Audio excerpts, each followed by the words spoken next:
Hello everyone, welcome to today's analysis of the NQ and a little bit of the ES. It is Tuesday the 17th of December and let's take a look at what happened. Myself and Andre were looking at this zone around here and I was talking about levels that I liked below. Noting that we did technically change character, bullish, and we made, larger time kind of situation. We had this 12-hour mitigation back here. I was saying that this could have been a liquidity grab, though I was wary of the interest zones below. I said I would also look for shorts, and I took a short off this kind of area, and I didn't close it. I had some nice profits down to here and I didn't close it and I got stopped out. Okay, it happens. But yeah, they just expanded again, up and up and up. And this is where we're left today, which is, again, an interesting area. It just keeps pushing up, right? Just keeps pushing up. After it broke this, structure has just been very bullish, but still not going to let that deter me from the idea of sharp pullbacks into structure. Money flow isn't divvying on the 4-hour anymore. Oh wait, sorry, might actually still be on the 4-hour.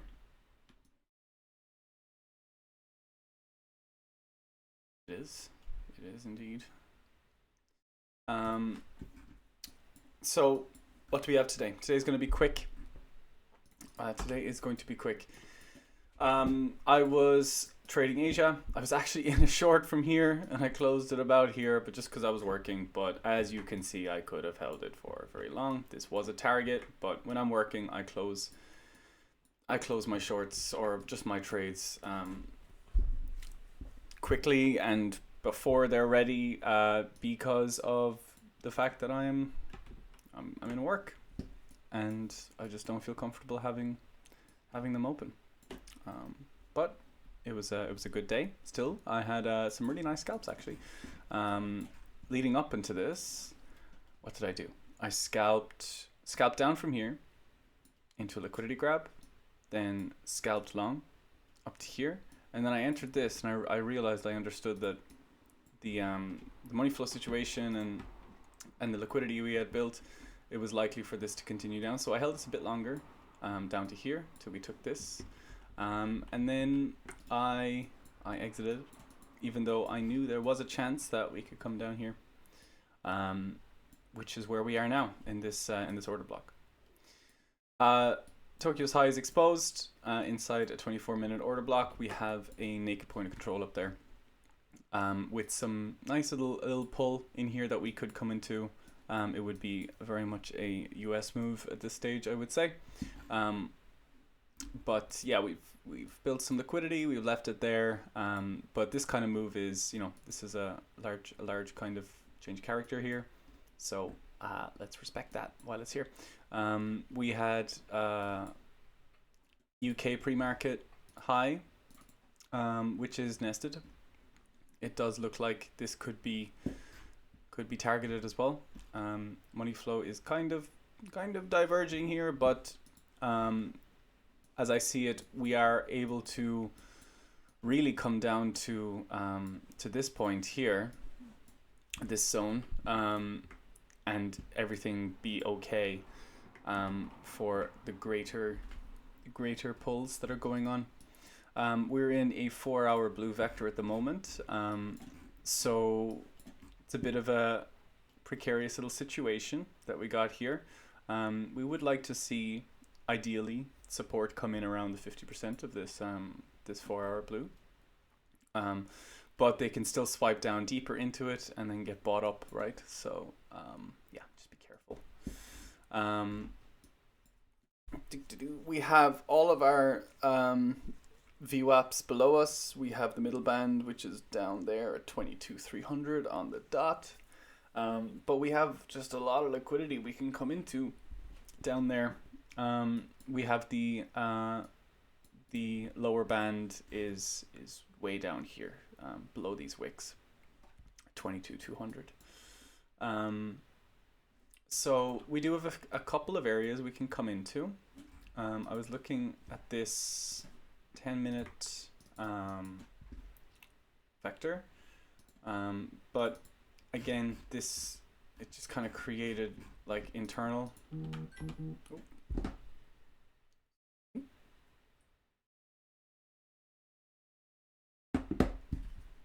It did only create like internal breaks.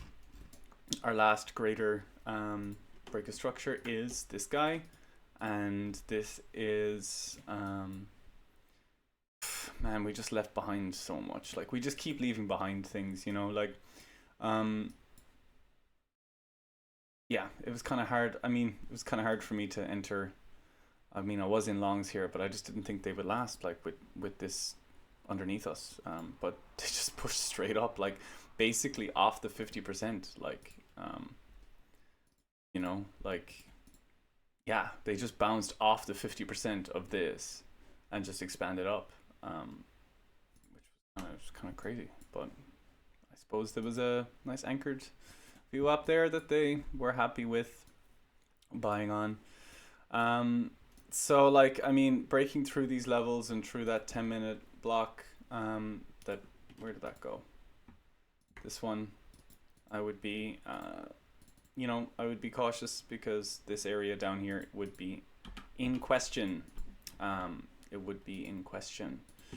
So, upside, I don't know. Like, immediately, look, we've changed character rather significantly. UK is opening basically now. This is a significant change. It's a week full of news. Coming back up for Tokyo's high, I don't even know. Like, I feel like, yeah, US perhaps. But, you know, after this kind of move, I have a feeling that we might be hitting bids lower and lower. But we'll just have to see. I mean, if we take this view up very quickly and get bought up very heavily, there's a chance we could start trending up, I guess, for UK. But yeah, it's looking rather interesting. Got no divs yet, sizable divs on kind of low you know, lower term time frames. We got money flow heavily coming out. That anchored VWAP actually just seemed to turn into resistance. Yeah, I'd need to be heavily convinced to start buying here. But you know, on the crossover with US, there, I think there's definitely a chance that we could pick up this greater pull and come back into this. But you know, I've been talking so much about the chance, the fact that we can cut through everything that we've made. Yeah, they changed the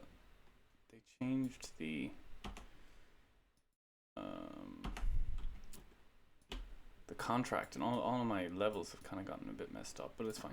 I fixed them kind of.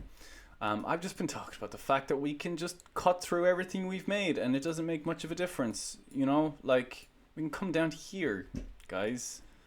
Like here, you know, and even over time we can play with this level, and then like there's all of this around this break of structure, and you know, I'll be damned if I'm gonna be focusing on longs when we're like this expanded. Like, I mean, you can say, oh well, you're just gonna be missing out, and it's like, fine, I'll scalp the longs, you know, on the internal structure, but like, my God, like, just because the market keeps crazy pushing up, like, doesn't mean I'm just gonna FOMO in. Like, it may mean I miss expensive moves, but like, I don't care. Like, I'm a scalper. I take profits quickly. I target internal structure happily, and I exit happily. And then if I see one that could last longer, then I leave it.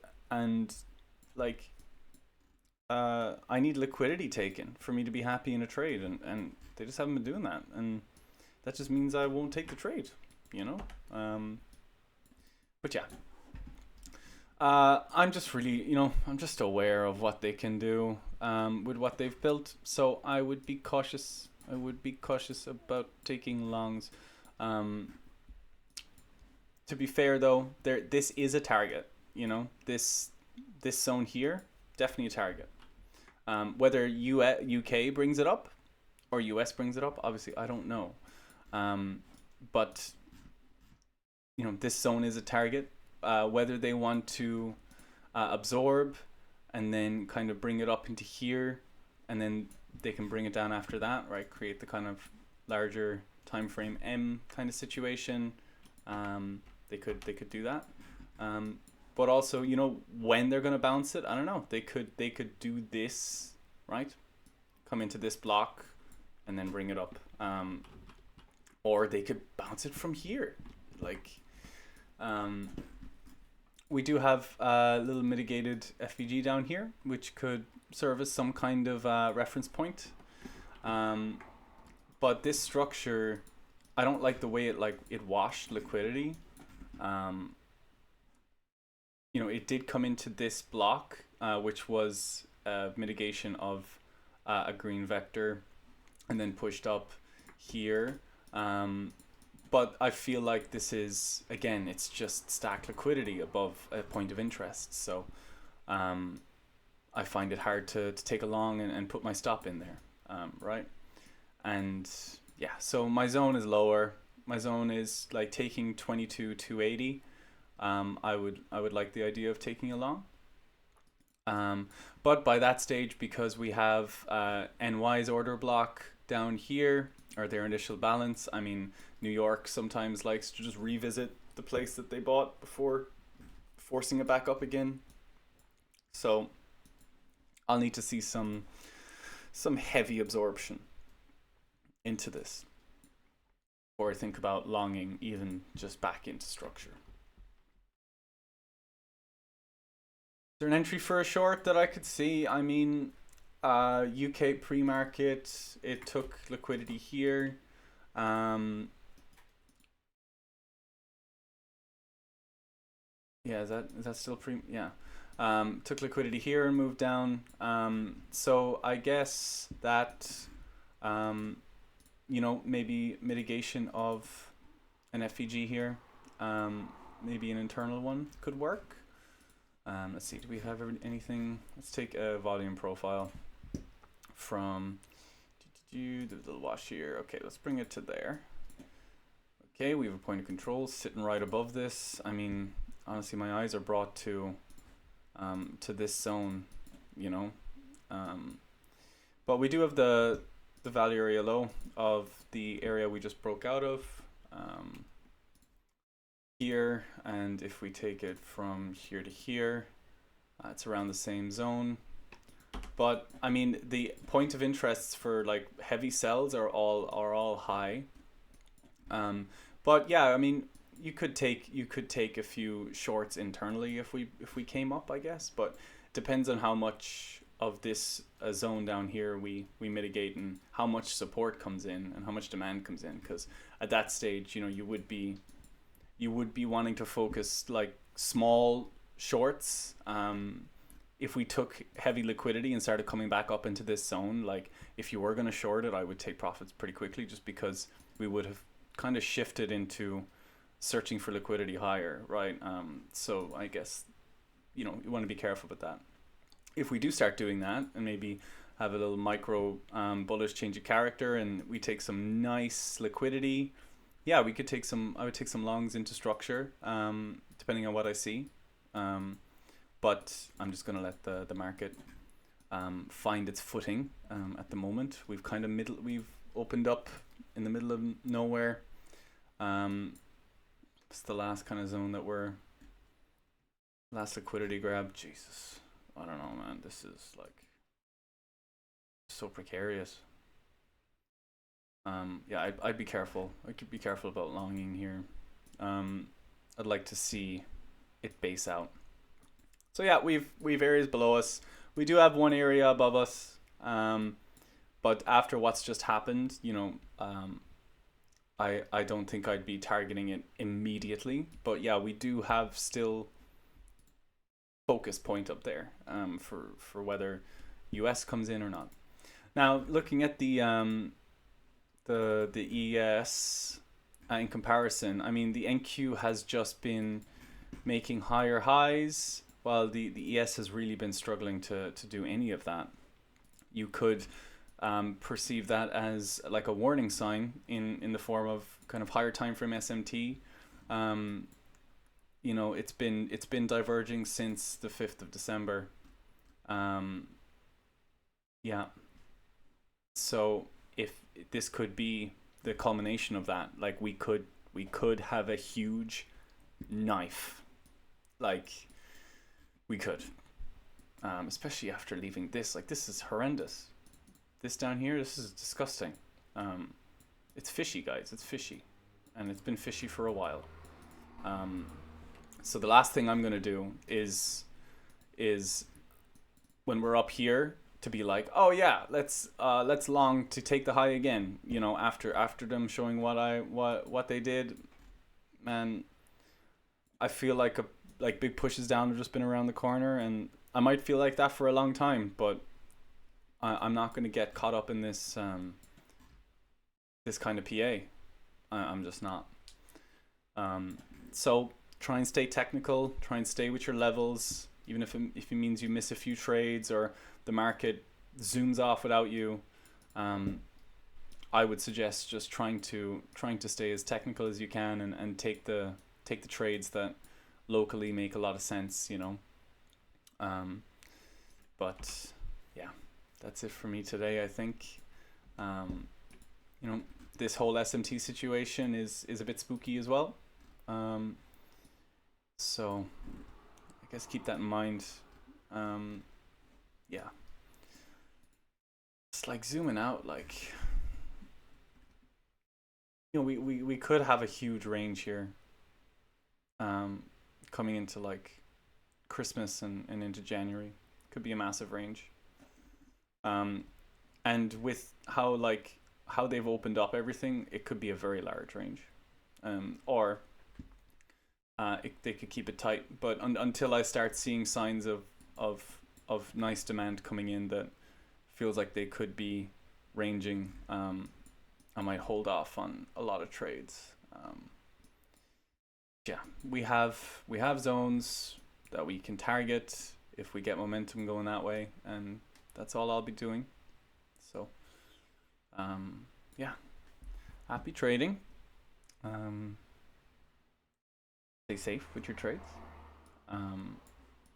And yeah, I'll catch you tomorrow. Peace.